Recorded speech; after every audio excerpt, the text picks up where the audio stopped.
Chapter 5, Section 4, the second part, which is we're going to talk about recognizing differences of squares.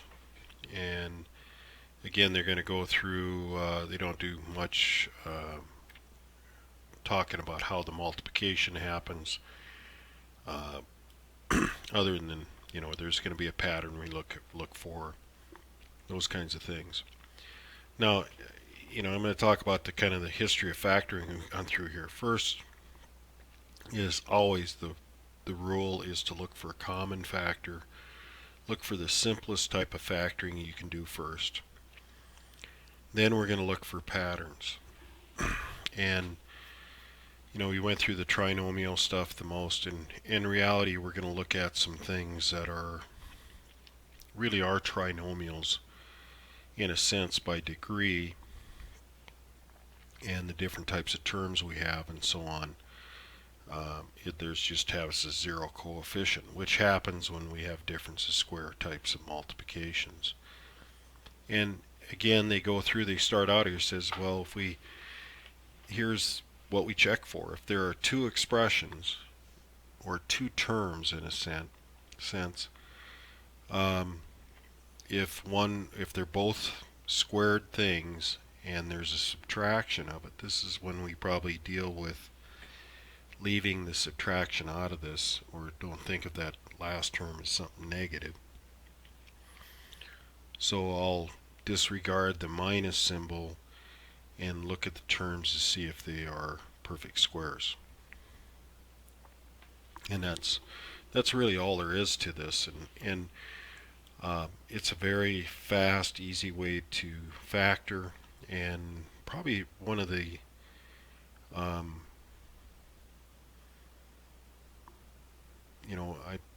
I guess one you don't want to miss.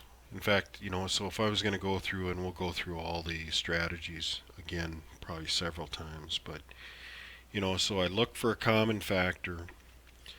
If I have now, what we're going to talk about, if I have two terms with a difference or a subtraction going on, I should see if this difference to square thing fits. If it does, I'm going to be, it's very easy to use this, and it factors nicely, and we'll look at that. If there are three terms, we have a trinomial, then look for perfect square trinomials, and use that pattern. If not, then I'm going to go to grouping or anti-FOIL. And it really kind of covers all the types of factoring we'll do in this chapter, at least. So they kind of talk about what happens if we're going to look for this difference of squares. The first term needs to be something squared, and the last term, disregarding that, I've talked about terms are parts of an addition. So we're really not talking about a term. It's this number that occurs after the subtraction. And I would say, and they say this well, is the terms have different signs. So we could actually have the negative up front and the positive in the second part. Well, because we can really change order, right? So if it is addition. So recognizing this, it's not a new thing. It's like, hey, this pattern occurs in these special cases where I have something called difference of squares. Well, let's really think about the parts to do the recognition of it, and then we'll talk about how to factor. So these first three examples are, does this fit? And it does. This one does not fit because t to the 3 power t cubed is not a perfect square. And negative 4x to the 10th power, I could take 2 times x to the 5th power and square it, and I would get that squared, and this 36 one is 6 squared. Hey, that fits. They have opposite signs. I got a difference going on between these things. Okay? Thus, the wording difference of squares. So to factor, basically, we learned in chapter 4 that when you have this pattern in binomials multiplied together, the middle term always goes to 0, and we end up with this resultant product pattern, right? Which is something squared minus something squared, difference of squares, okay? Well, let's take it the other way. So if I recognize this pattern, I can factor into that pattern, okay? So these examples are actually going to factor using that pattern or that recognition of that. So this first one, x squared minus 4, well, is x squared something squared? Yes, it's x. And is 4 something squared? Yes, 2. So I can factor that into x plus 2 times the quantity of x minus 2. So I would love to do this more than do an anti-FOIL on a trinomial, right? And some common ones that are easy to forget, 1 as a coefficient, we have some issues sometimes, like there's really a 1 in front of that. But 1 is a perfect square. 1 times 1 is 1. And here's a perfect square, 9p squared, which would be 3p squared. 3p to the whole thing to the 2 power. They're showing it right here. So here's something squared, here's something squared. What are they? It's important that I know what each one of these things are, because that's going to fit into my parts to write out that factorization. And especially when we get into more complex things. S to the 6 power is really s to the 3rd to the 2 power. And this is 4t to the 5th all to the 2 power. Remember that powers rule, this kind of distributes over this, is really 4 squared. You take the exponents, you multiply them when you have a power of a power. Really there's a 4 to the 1 power, so it's 1 times 2, so you get 4 to the 2 power, which is 16. And then you take t to the 5 times 2, which is 10, just to go through that power rules. Good thing to remember when you're looking at these type of problems. So once I know what those parts squared are that I'm having this difference of, they're the parts that I can write into my pattern, okay? Which is this term plus this term all times the quantity of this term minus that term, okay? Make sure you put the minus in the one that actually ends up with the negative, okay? Now the last one is, well, do your factoring completely and always look for a common. Do that. I see this happen with students all the time too. Hey, they see two terms, hey, difference of squares, and then they check 50x squared. That's not something squared, and you think you're done. So no, look for common factors first. These are both even. I know 2 must go into this at least, and also x goes in there 2 times. So 2 times x squared is a common factor for each one of these terms. When I factor it out, I get this factors out to 25 minus this 4x to the 6th power. Well, then, here's my common factor. That's factored. I'm done with that as part of a multiplication.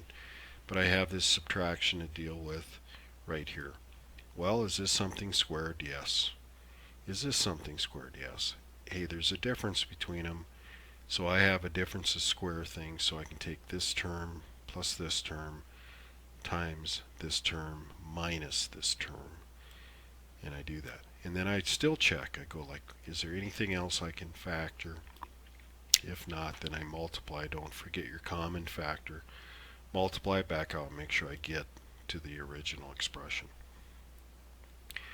Now, these cautions are really key. I see this on tests all the time.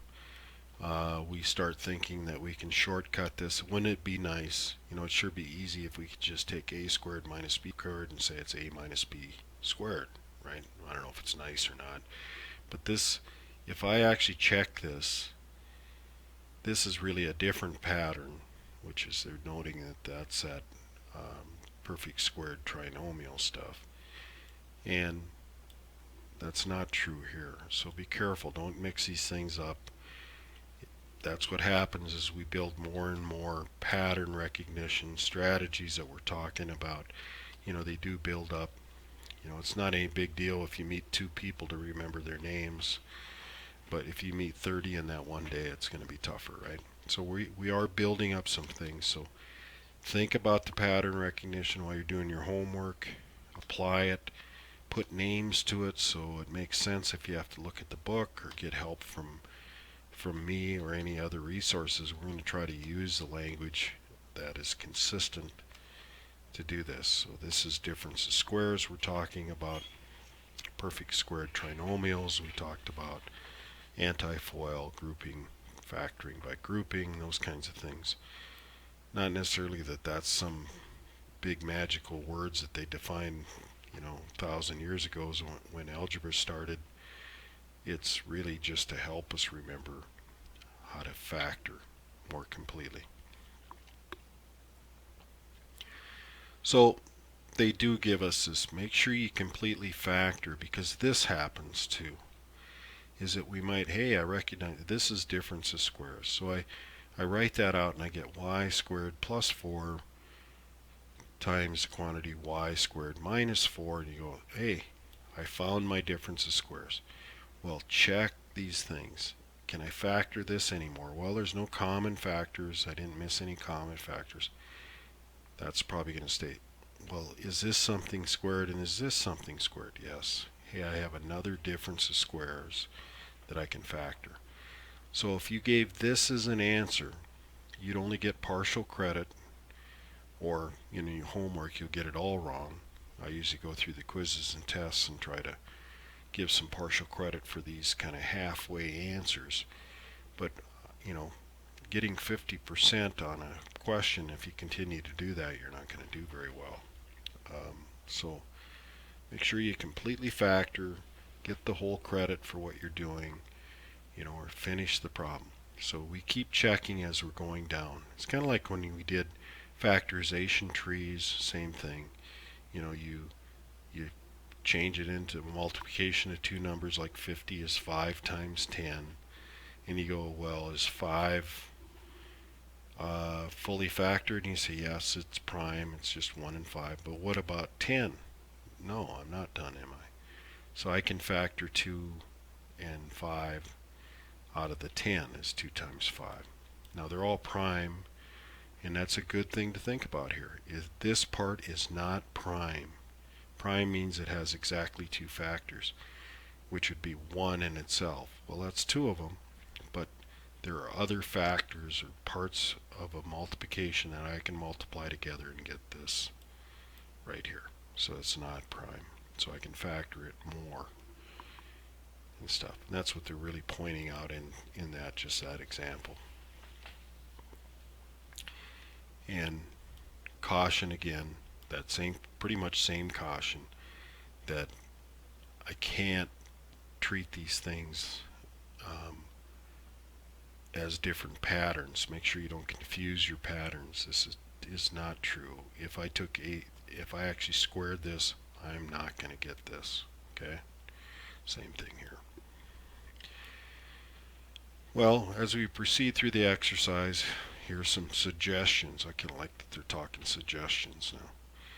These are kind of tips. We're really, again, talking about strategies and finding patterns to help us be more efficient as we work with these more and more complex polynomials. So here's the tips for factoring. Always look for a common factor. Always. That should always be your first thing. Try to find a common factor for all the terms in the polynomial. It says be alert, right? Yeah, you probably should be always when you're working, especially on tests, is be alert. But they're saying look for these kinds of things that will help us factor. The first one, if it is a trinomial, there's 3 terms. We've looked and there's no common factors between the terms, or even if there was, and I look at the trinomial and I say, well, does this fit the pattern to be a perfect square trinomial? Is the first term squared? is the last term squared, and if I took those square roots of those and doubled them and multiplied them together, do I get that middle term? Well, if you do, then that's a perfect square trinomial, and you've pretty much factored it at that time. If you have two terms, for binomials, 2 bi means 2, there are difference of squares is the only pattern we've looked at. So once you recognize that factoring, you can factor without trial and error, which is going to save a lot of time. So look for those patterns and then factor by them. If they're not there, it says always factor completely, and then we take that whole parts of all the multiplication factors we put together, we multiply them together, and we should get back to the original polynomial. The part that's not shown in here basically is, well, what happens if I don't see either one of those patterns? I don't see perfect square trinomial or a difference of squares for binomials. Then I'm going to need to try, if the binomials are there, that's about the only way we know how to factor that. But if I have a trinomial, we have a couple other methods. We can factor by grouping or factor by anti-FOIL. And then whatever you get for a result, make sure you multiply to check that out. And check your answers. Check your factors to make sure when I multiply those together, I get my original polynomial. So that's it for section 4, and I'll talk to you later.